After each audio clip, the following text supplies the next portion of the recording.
All right, I already see people logging on, so I'm just gonna get started. We have so much to cover, so keep it short. My name's Cece Mortar. I am the programs manager for the Steamboat Springs Chamber. I want to start out today by thanking our sponsors for the business education series: Mountain Valley Bank, UC Health, Northwest Data Services, Air Academy Credit Union, and the Colorado Housing and Finance Authority.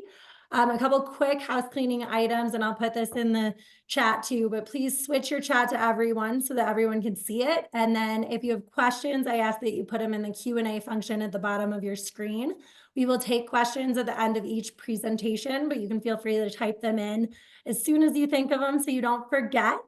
We will kick off today's session with the city presentation. We're joined today by City Manager Gary Suter and Councilor Gail Gary. Thank you guys so much for joining us today, and I will let you take it away. Thank you, Cece. I'm going to start off and with our slide presentation here. Thank you all for joining us. Appreciate you listening and hearing this update on state of the city. Given the time constraints, we're going to keep this very high level and welcome any questions. All right, next slide, Cece. Thank you. I'm going to start off with the city's vision, mission, and values. Talk a little bit about that. I'm not going to spend a lot of time on this slide. When I got here, we had a mission statement. It was long and it was clunky, and we redeveloped it, and it stuck for a good number of years. And with the new council, we've updated that. This was an authentic process that dug down deep into the organization. It didn't come from top down. And this has been adopted by City Council as well. We use these as guiding statements when things get complex in the city, which they often do.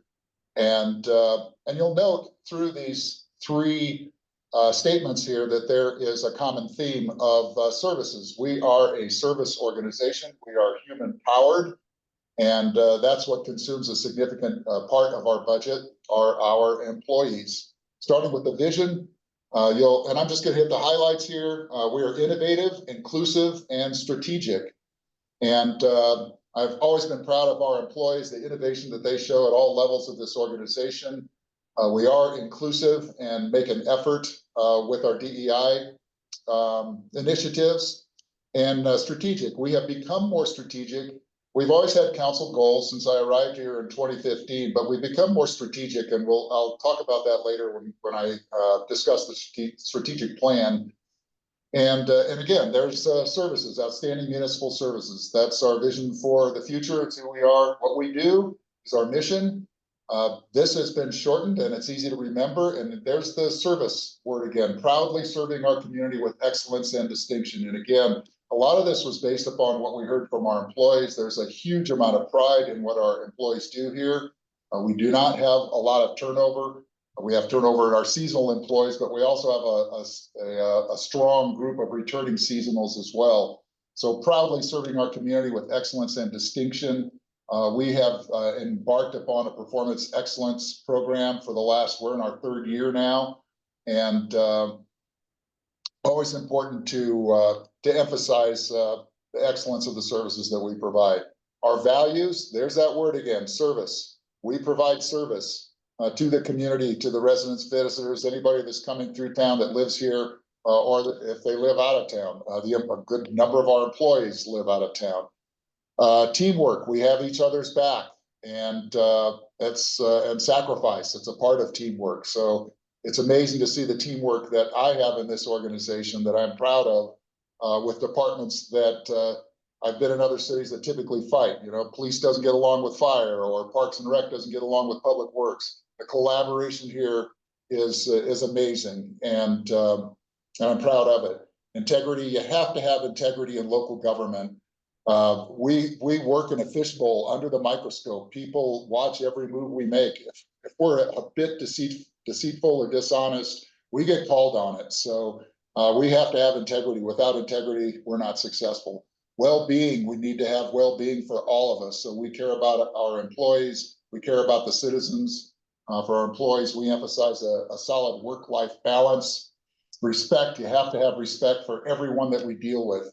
We had a pretty highly emotional council meeting last night, and I was impressed with city council giving everybody attention that came to the podium and listening to their points of view. Have to show that respect.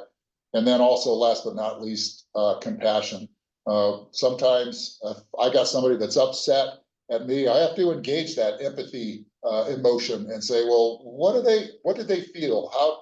Why are they so upset about this? I have to kind of put myself in their shoes and show that compassion. So those are our vision, mission, values. That's what we use to guide us. And Cece, you can move on to the next slide, and I'm going to kick it over to Council President Gail Derry. All right, thank you, Gary, and thank you, Cece, for this opportunity to present kind of the state of the city, and we certainly look forward to the questions and the conversation.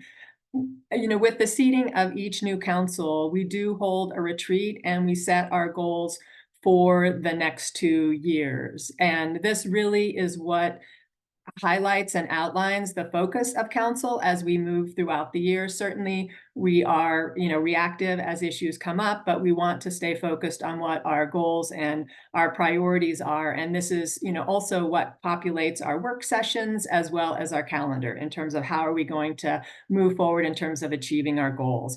Our priority goal certainly is still affordable and attainable housing and doing everything that we can to address the housing crisis that our, community faces.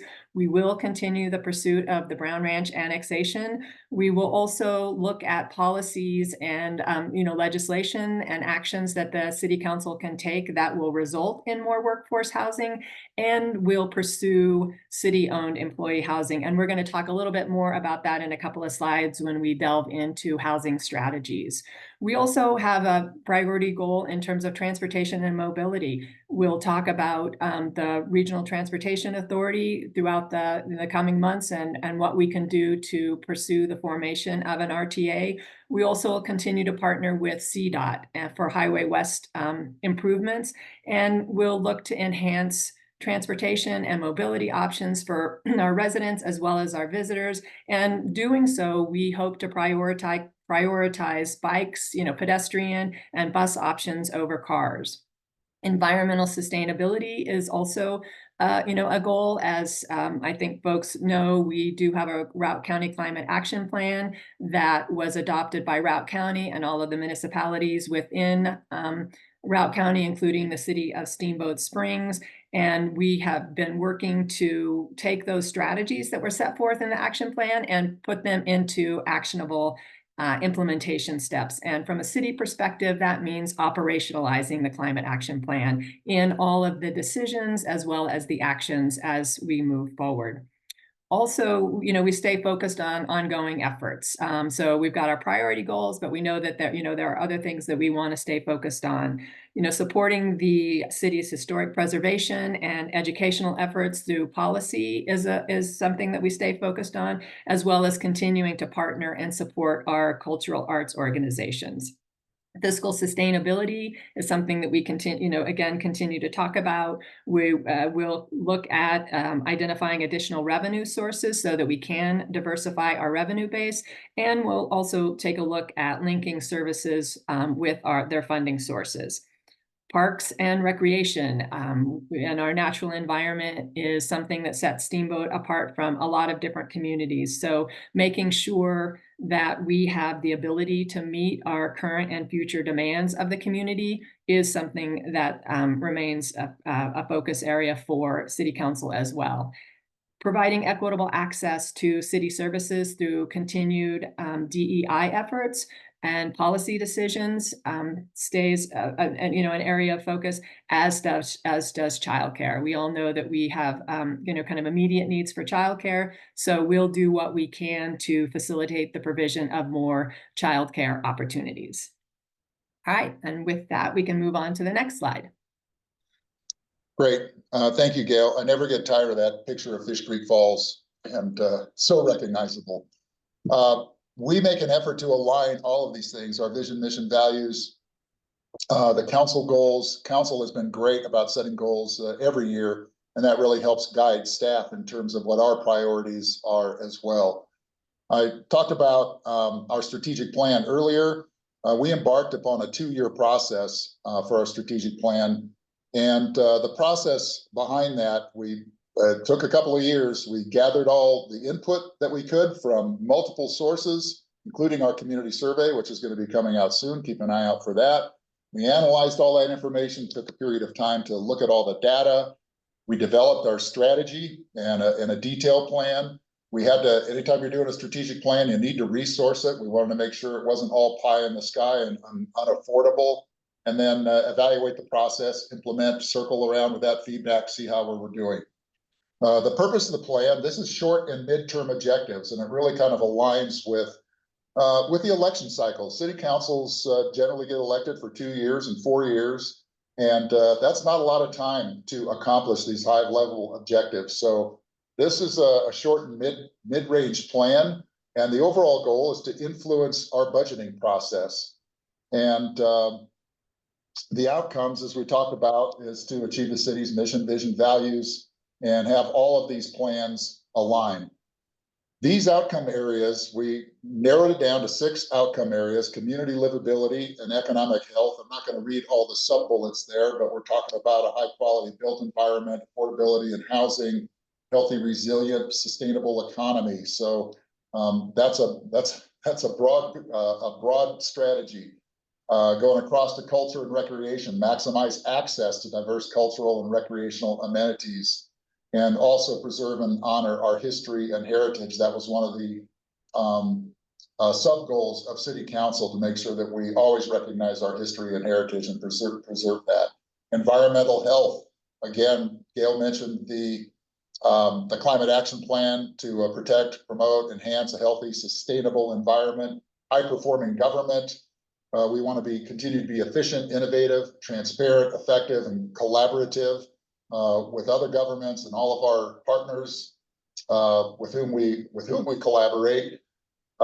Mentioning that, going back to 2015, transparency was the key to my success in coming here. There was not a high level of trust in our local government, but by becoming transparent, it really helped engender community trust. Safe community, public safety. Police and fire departments provide a safe place to live, work, visit, recreate. Special event season is coming up, and that includes not just public safety, but also our underground utilities, water and wastewater.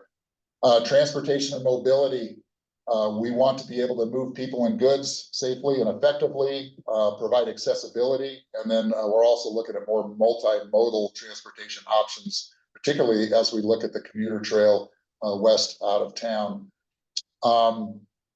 So there are also overarching issues that we developed and we came up with, and those were increased demand for services.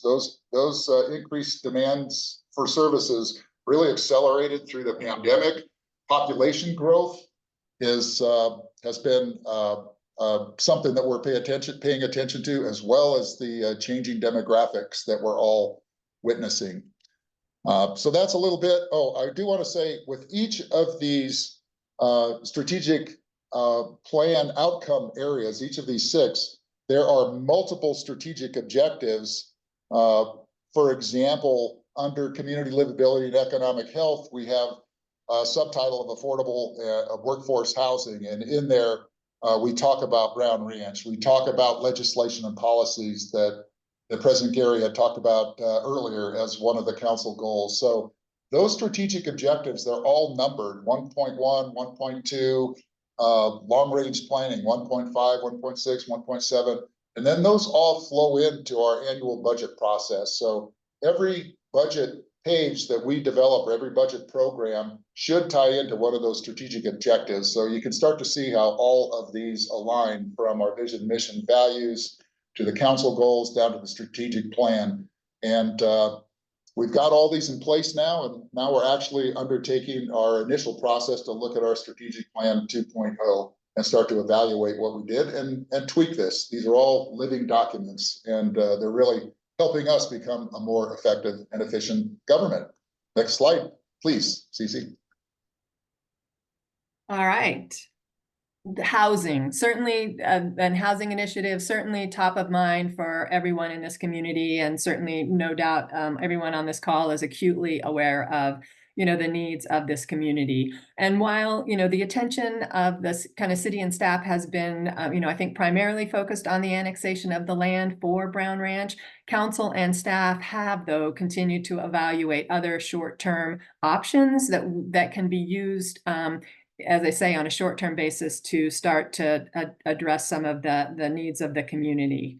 The city is on target to begin construction this spring on a dormitory-style housing for our transit workers as well as our park and rec workers.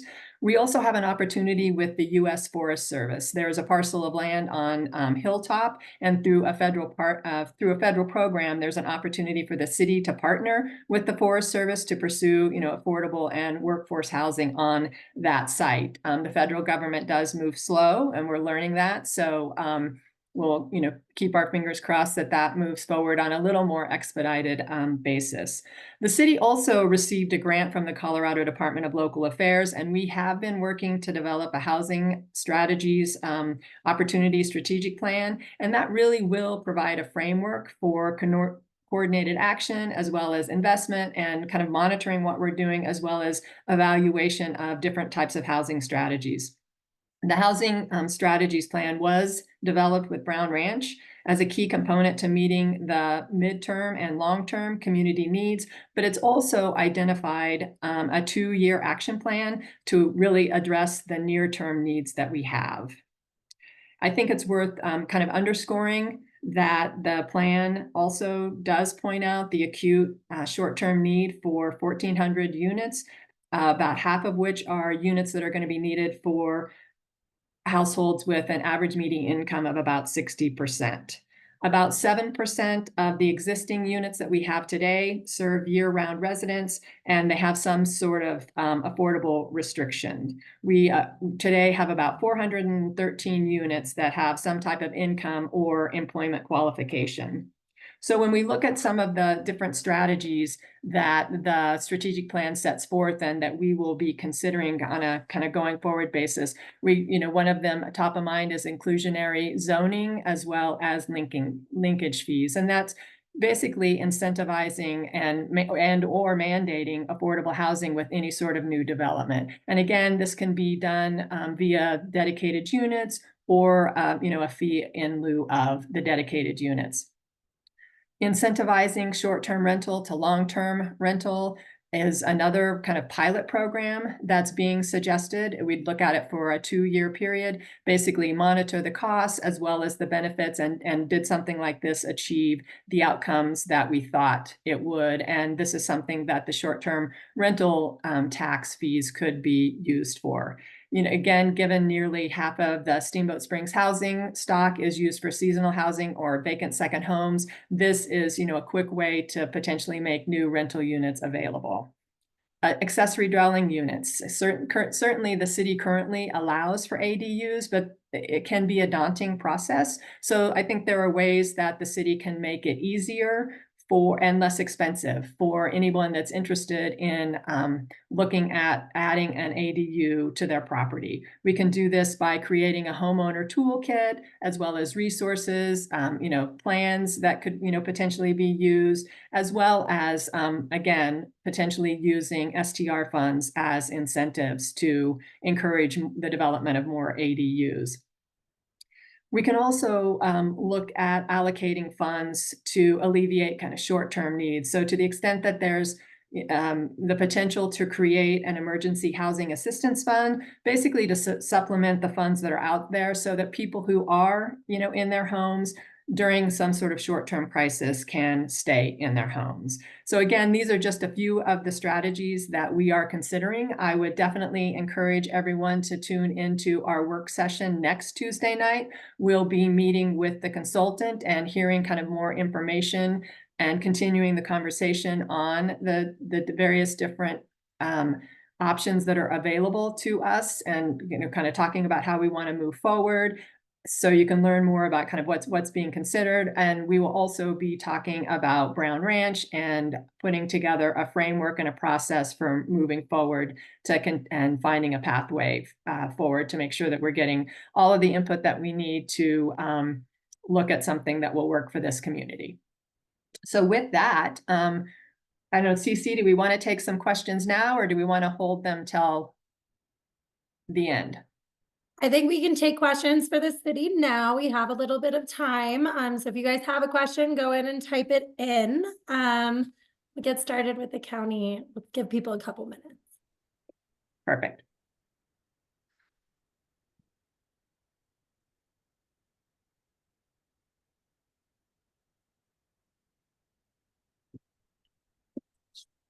Okay. I don't see anything coming in yet. I'll start kind of doing my introduction, and if you guys think of questions, put them in, but Gary and Gail will also be here until the end. So if you guys think of something as we move on to the next presentation, you can put it in the chat and we'll cover it later. So I just want to say thank you, Gail and Gary, so much for the presentation. We appreciate your time. And then I want to invite County Manager Jay Harrington and Commissioner Sonia Macy's to come give us the county presentation for the day. Sonia, we can't see you. I am getting a message that the host stopped my video. Here, is that solved? There we go. Thank you. Perfect. All right. Hello, everybody. Thank you so much for the opportunity to be here with you today. Again, I'm Sonia Macy's, Broward County Commissioner, joined by Jay Harrington, our fabulous county manager. And it's really a pleasure to be here with our peers at the City of Steamboat Springs. I just can't speak highly enough of Gary Suter, our best city manager ever, and the council members who are dealing with some of the most difficult issues of this community, probably since the beginning of time.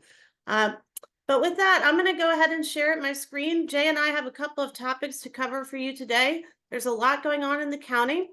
And let me pop up some slides.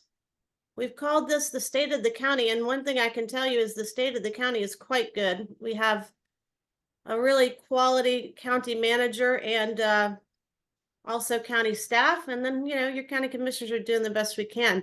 Can you guys see this screen? Not yet. No?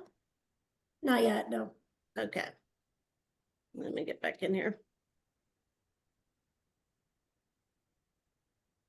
How about that? Perfect. Just put it in presentation view and we'll be all set. All right. Fantastic. So, as I said, the state of the county is very strong, and today we just are going to hit on some high notes about three particular topics. We'll talk about energy, transportation, and land use. I'm going to tackle energy and a couple of items in transportation, and then I'll pass it over to Jay to hit on the high notes of land use. I'm sure that everybody here at the Chamber is aware that in 2021, all of the communities within Routt County and Routt County itself adopted a climate action plan.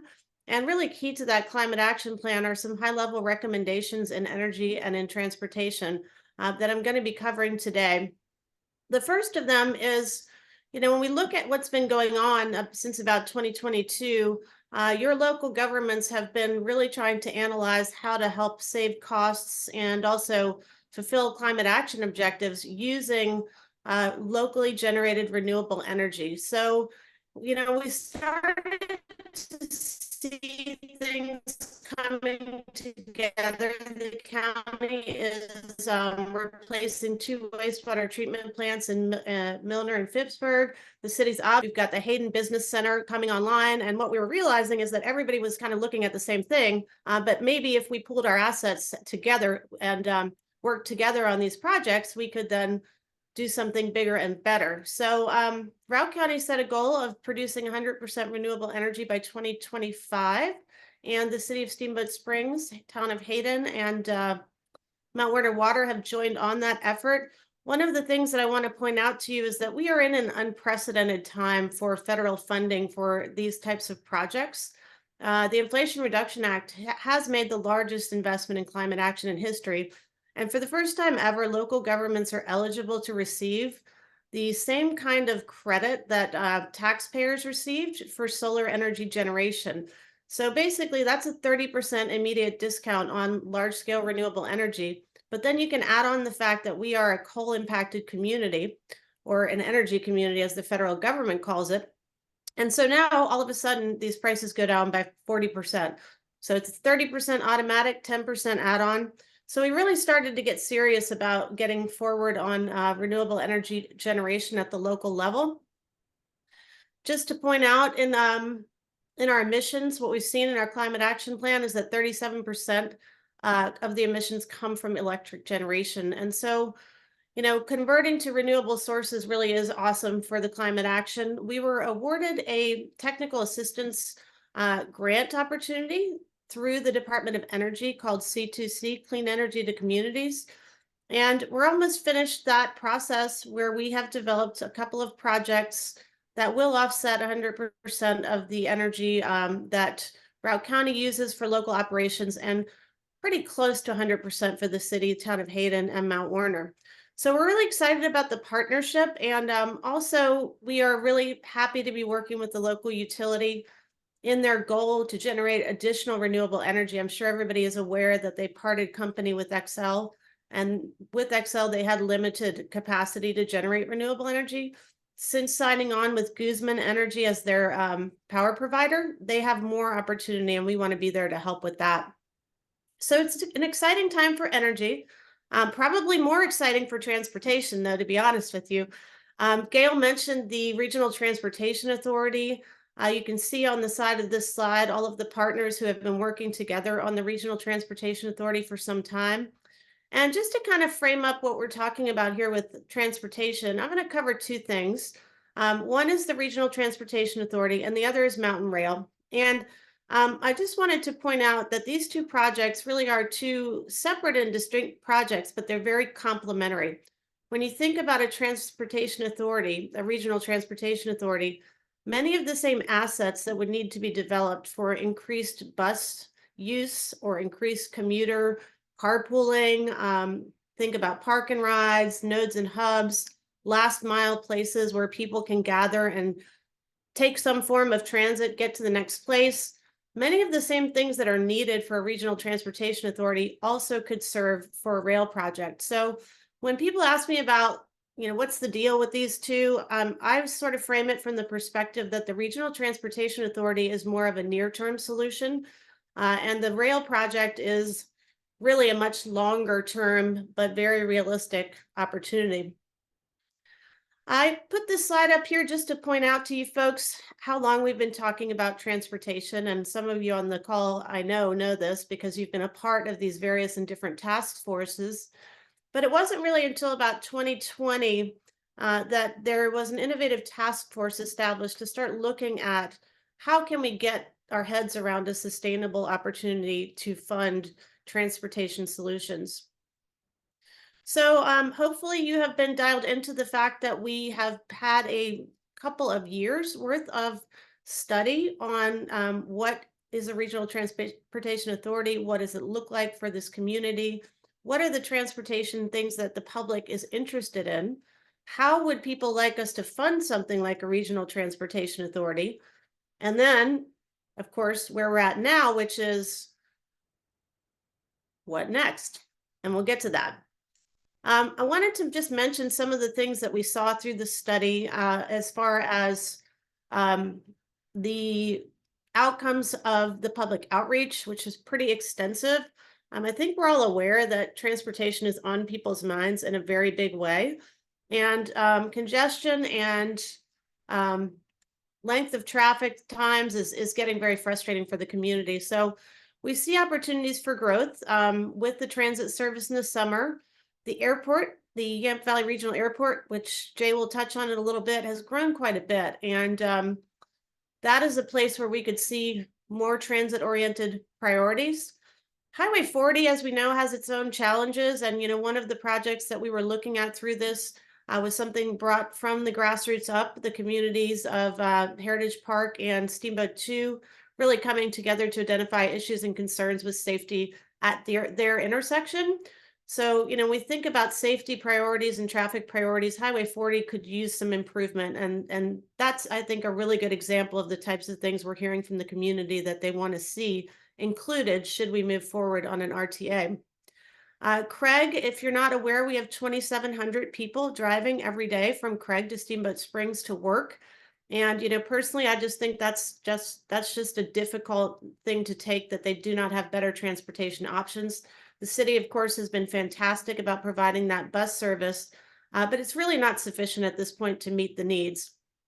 So at any rate, these are just a couple of the top line things that we've seen. South Route has its own transportation challenges. There have been efforts to do bus pools and van pools, somewhat unsuccessfully, but just to make sure the South Route folks know, we are looking at South Route with the promise, concern, opportunity of increased development and growth out there. We've already seen one project. We're looking at 14 and what are the improvements that are needed. We have a study out, not a study, sorry. What is it called, Jay? We have a traffic study that we have just contracted with somebody for to really look at Highway 14 and its capacity.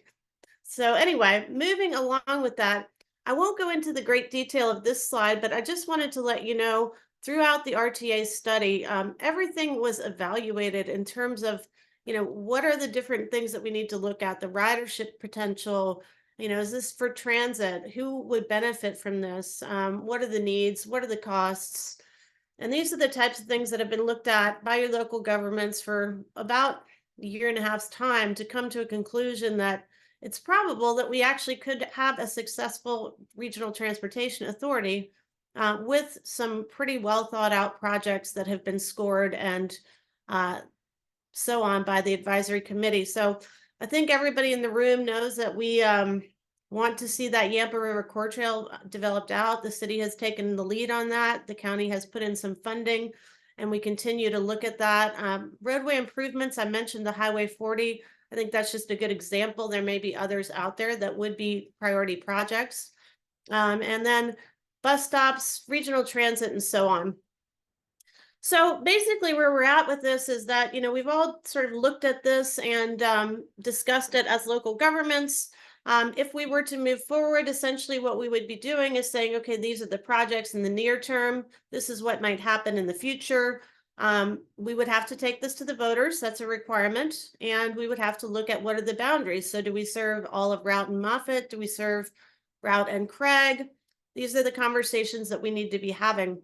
So that's exactly where we are today. I wish I could say I had a crystal ball to tell you whether we were going to be moving forward on the ballot this November, but I just don't know that yet. So we're going to move on to the next project, which I'm pretty excited about, and that's Mountain Rail.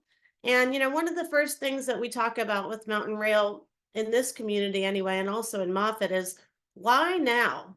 We've been having all of these conversations over time about the importance of rail, but really in 2023 and 24, the perfect storm of opportunity just came together and we have jumped all over it and it's been moving fast. So just to give you a little update, we did ski a small local coalition, and this was basically folks who have been working on getting Mountain Rail to become a reality, including the Steamboat Ski Area, which really has been an active and robust player in this, but essentially other local governments and chambers of commerce in Craig working together to try to bring the attention to our community that is out there. There's attention and energy out there for rail projects nationwide, but really we decided to come together and bring this to the local forefront. You'll see on the slide that there is a train that has a sign that I really needed to take a picture of because it's a Union Pacific hosted event at which we were invited guests to pitch to them an idea for utilization of the existing tracks from Craig through Steamboat Springs and elsewhere, should we choose. And, that's an historic opportunity. Union Pacific has not been a very cooperative player at the table in passenger rail. But now that the coal-fired power plants are no longer operational as of 2028, they're really scrambling for freight and for other types of use of those tracks.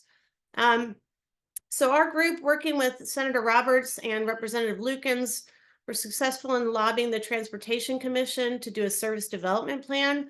That's the plan that's going to answer all the questions that you have, like how long does it take? How much does it cost? How many trains do we have?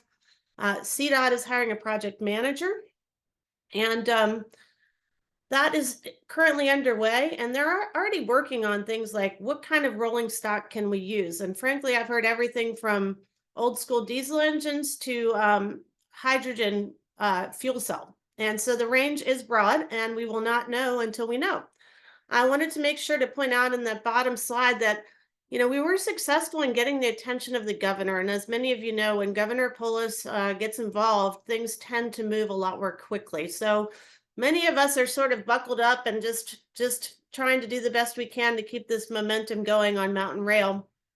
I wanted to give you just a timeline and next steps, because beyond why now and how is this different from past conversations, the second question I get is, when is it going to start? And, I think, again, my crystal ball is not functioning for that question, but I will tell you that at the last meeting we had with Governor Polis, his expectation is 2026, 2027 for operational rail line. So I'm quoting Jared Polis on that. That is not what I can guarantee you, but I think it's pretty exciting to think that 2 years ago when I campaigned for this position, we were talking a decade, and now we're talking 3 or 4 years. So compressed timeline, pretty exciting. There is a newly established Mountain Rail Coalition, and it's just forming. It's the local governments that I mentioned earlier in the ski area, Routt, Moffat, Grand counties who have been working on this issue for some time. And we want to broaden this circle to make a robust coalition like we have in the state here with the I-70 Coalition and some other successful efforts. So we will be having a broader announcement about the activities and how to get involved, trying to really just get through the legislative session at this point. And that's where you come in. So before I hand it over to Jay to talk a little bit about our airport and also some other land use issues that I know some of you are really, really interested in, I want to just ask you for your support. There are 2 Senate bills going through different committees at this moment in time. One is Senate Bill 24-184, and that is sponsored by Senate President Fenberg. This bill aims to provide a dedicated revenue source for not just Mountain Rail, but rail throughout the state and other transit-oriented projects, which we know we're very focused on. The funding mechanism is a fee on rental cars. It is a daily fee of $3 for gas cars and $2 for electric vehicles. And just to give you some background on that, we do have a fee structure for rental cars in the state of Colorado, but to be honest with you, it's not nearly that we see in other places. I don't want to get too into the weeds on that, but if you want to get involved with these bills, if I can ask for chamber support, I would love to see that. That bill has gone through Transportation and Energy last week, Finance this week, and so it's moving. The second bill, which I think is equally important and really relevant to the work that all of you do, is 24-190. This is a bill sponsored by Senator Roberts and Representative Lukens, so our folks.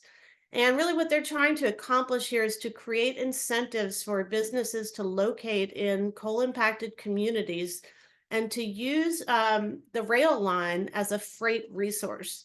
So, for us, obviously, this is an economic development bill on some levels. It looks to bring in new businesses.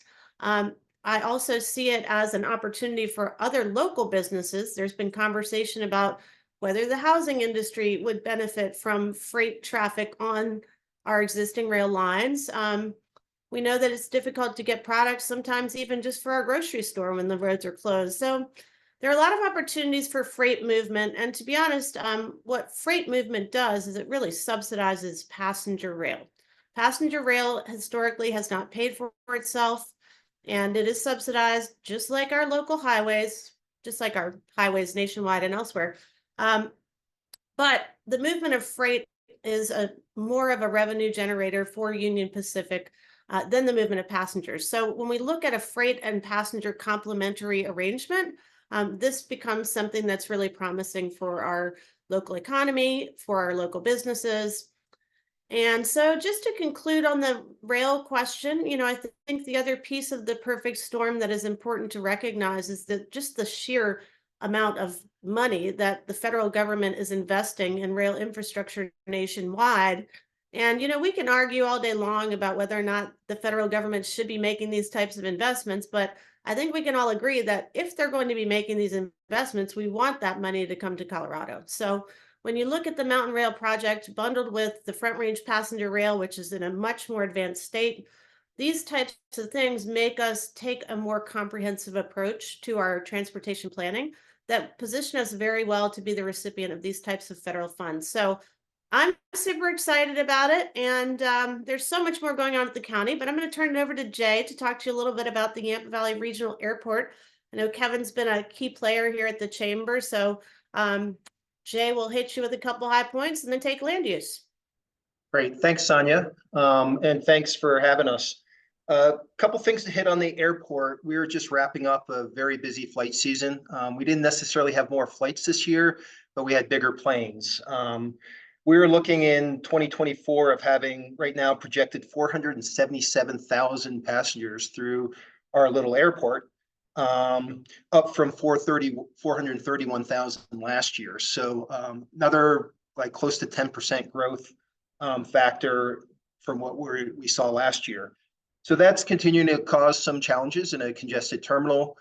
Every year we do a series of projects out there. Unfortunately, this year we're a little bit in a holding pattern because, as most of you know, Congress is having a hard time funding anything right now. So the FAA funding's on hold temporarily, on a temporary basis. So we'll see where that goes, but we do have some projects in line for this year out there. Last year we completed the terminal area plan project, which is a long-term planning process for what we think the terminal is going to look like over the next 20 years. Our goal is actually to do the first 2 phases of that within the next 3 to 4 years, depending on the funding model. And that's about the overall project's about $140 million project. So we will see in the timing of that. It does include 3 jetways, and in a pretty good expansion of terminal space within the holding areas for passengers, which is right now a major. So we're excited to kind of see how that moves forward. We brought on a new engineering and architectural firm based on the work they've done in places like Gunnison, Eagle, Jackson, which have really worked on a lot of small, medium-sized regional airports. So we're excited to move that project forward, but it's going to take a lot of design work and time to get it all moving. All those documents are on our Fly Steamboat website, so feel free to jump in, take a look at those plans. The other big thing at the airport going on is our general aviation development. Right now, we have a relatively small FBO, a few hangars out there. We've been working for the last couple of years of expanding that. You would have seen County Road 51 move over the summer to create more area for hangar expansions. The idea there is to balance out the financial model. Right now, our airport primarily is running on funds generated off commercial air traffic and trying to balance that on the general aviation side. And obviously, we've got capacity out there with a 10,000-foot runway, one of the larger ones on the west slope. The Yampa Valley Regional Airport is funded primarily by the county. Our tenants, passenger fees. It's an enterprise fund, so there's no general fund dollars which actually move into the operations of the airport, though all the airport employees work under the umbrella of the county. Some of the local municipalities chip in to help on certain projects there, but it's primarily a county funded through their enterprise. And during COVID, we were able to dramatically increase the fund balance out there. So we have a pretty good bank balance to work on some of these planning items and issues which aren't solely funded by the FAA or CDOT Aeronautical Division. One of the couple other quick transportation things I wanted to mention before I get into land use. This spring has been, and late winter has been particularly bad on our gravel road network. We know that. We're out there working hard to try to do as much work as we can on the dry days like today. But the warm weather throughout the winter and the ongoing rain that we had, both January, February, March, created the perfect storm for bad gravel roads. There's 8 to 10 inches of basically a sponge on most of our roads absorbing moisture. And we're trying to deal with that, but it's been a perfect storm for bad roads this year.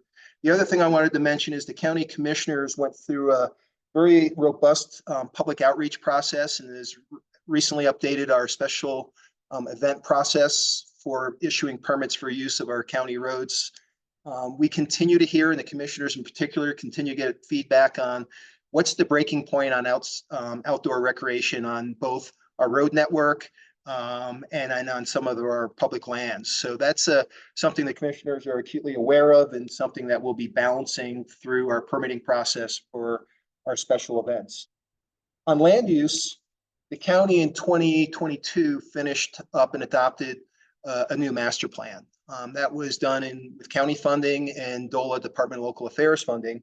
Immediately after we adopted that, we went out and engaged a consultant with additional Department of Local Affairs funding to do a new Unified Development Code, a UDC, where all our development regulations for the land use side are wrapped into one document.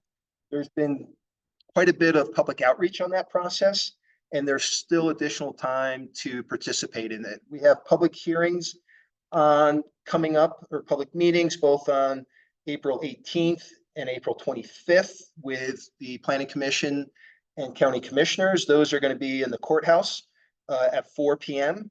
There'll be Zoom options.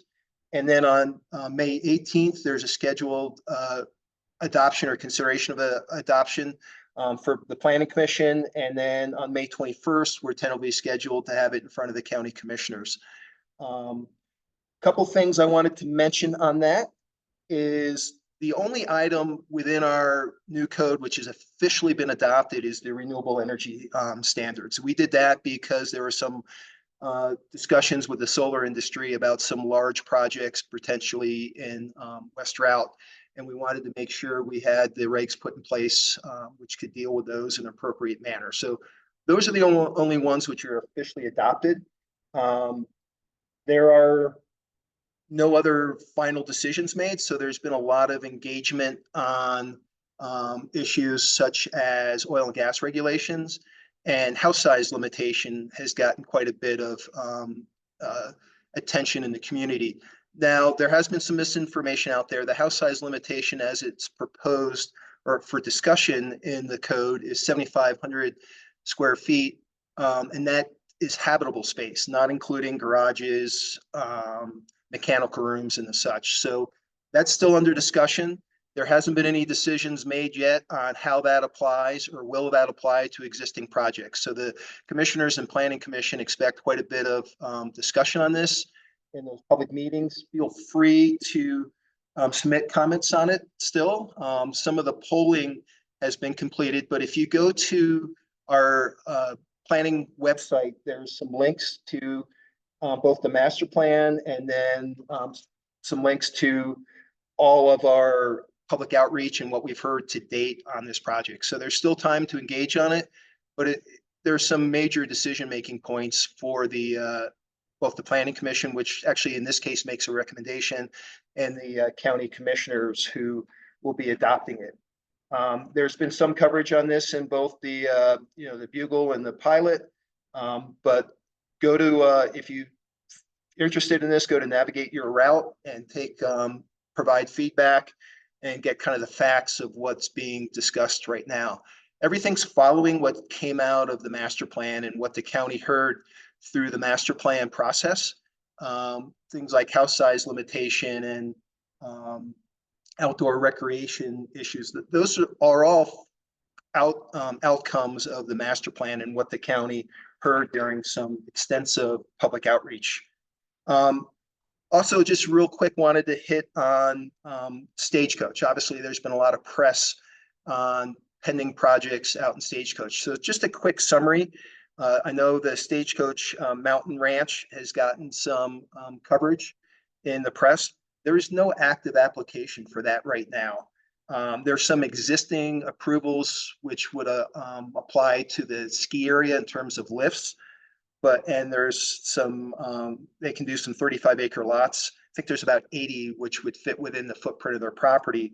They're looking at a much different type of project. They've had some discussions with their planning department, but they're holding off submitting an application until they see what our new land use regulations are and how to conform with them. So there's not a project which is being built right now out there, or things which are under their current concept of close to 800 units. None of that, there's no entitlements or vesting for that project at all. As I said, they can do some ski lift improvements if, depending on, the details and the engineering based on some previous approvals. There's two other projects out there.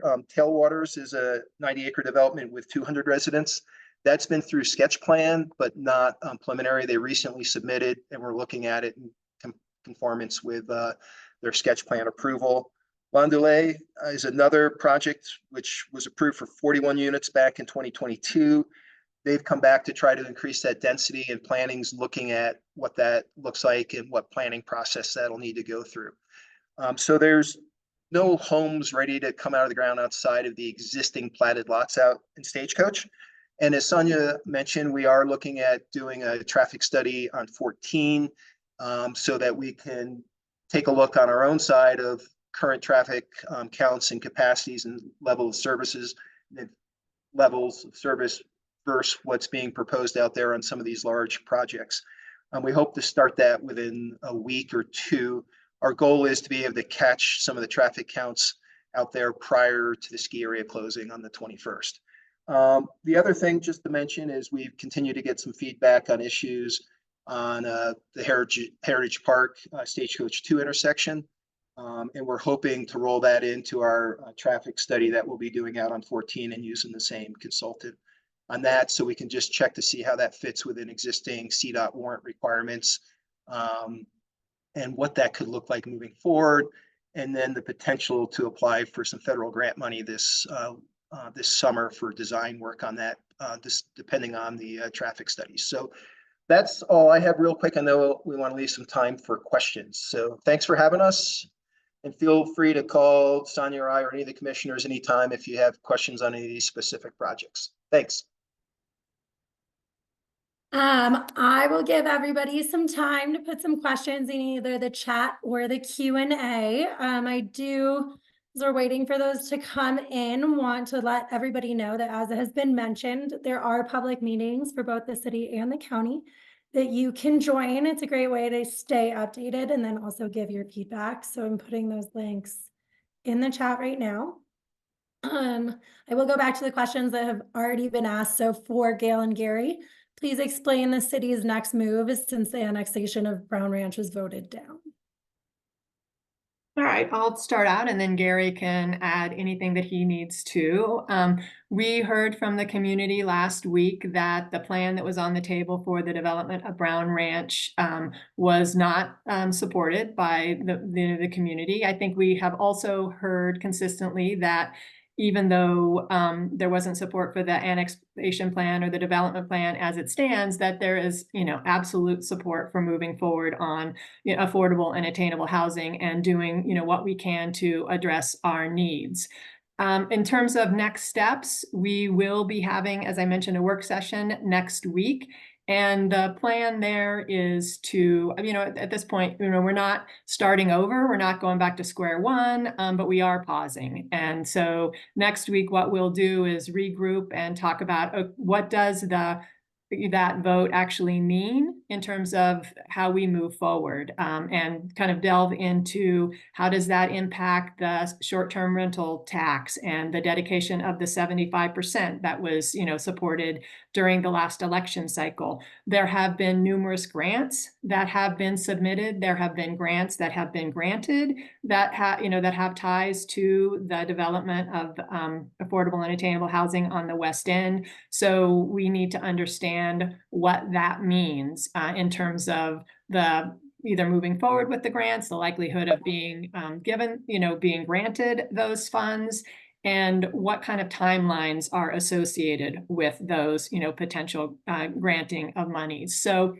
really next week is to have a discussion to make sure that everybody who's engaged in this conversation, we're all starting from the same place, right? In terms of understanding where we are, what does it mean? And then, the next question is, how do we move forward? Which I think is where, we really need to hear from the community. And so again, the focus of our work session next week is to pull together and understand where we stand and figure out and find a path forward and set forth a framework for how do we move forward? How do we get the information and engagement from the community that we need in terms of identifying what's an acceptable plan for moving forward? So as I say, we've kind of hit pause, and we'll be doing a lot of listening and collecting information. Gary, anything you want to add to that? Yeah, I've had questions.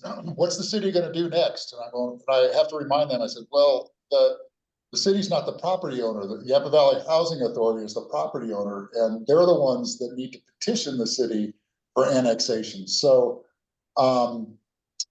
the city is the legislative body then annexes the land with the attached annexation agreement. And I remind them that it still is a council goal to continue pursuit of the annexation of Brown Ranch, as it is the goal of the housing authority. So there's a mutual goal there. We're going to start next week, and with a collaborative partnership with the housing authority, take a step back and take another run at it, I would assume. So, but they're the ones that have to initiate that with a revised plan, whatever that might be. I met with Jason Beasley earlier this week. He said he was pretty humbled by the election results and wants to do a listening tour and hear to the residents, listen to the residents of the community in terms of how they view what the needs are to address those housing needs, as well as meet the needs of the existing community. So we plan on moving forward in partnership with the housing authority. But just a reminder to folks, they own the land, they need to petition the city, and we're the legislative body, and we will move forward in partnership. For Sonia and Jay, how is the funding for the airport, and I'm guessing this question also meant to include the flight program, shared between the city, the county, and Ski Corps?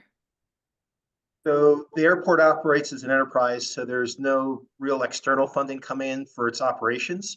Those passenger fees you pay, the parking fees, we did raise it slightly this year, hadn't been raised in a while. So it's self-supporting. Where the ski area comes in place and the marketing district is on the flight guarantee program. The county doesn't technically participate in that, but there are times that when a new service comes in that we may participate on the marketing side of that in the community where the flight's originating from. So, but overall, it's self-supporting and no external funding. Another airport question, is there a plan to add electric chargers at the airport, including in the area of the shuttle buses, as they are large contributors to emissions? So I'll right take now- that one. Okay, go ahead, Sonia. I love electric vehicles. Thank you for the question. We actually did get some funding to put electric vehicle charging stations out at the airport. They are going to be shared between the staff parking, employee parking, and then also in the paid parking area. Unfortunately, because of the issue with not wanting to have people lingering in airport areas for safety purposes, it's pretty difficult to site them right up close to the terminal. So they are going to be in the parking area as of now, unless we can find a better solution to that. I will say also that we have received some grant funding to have an EV readiness study. That's a study that the city has already completed for the city of Steamboat Springs. But Routt County unincorporated route in the outlying areas do have some charging deserts. So I'm pretty excited about the EV readiness study. And I think we're going to see that in Hayden, just in general public areas, there's a big need for those charging stations. In addition, we're kind of interested in finding out what people think about the concept of charging stations in our local state parks. So when you go up north, Steamboat Lake, Stagecoach out south, could be possible partners, even the Yampa River State Park. So look forward to that, and hopefully we'll have more stations out there soon.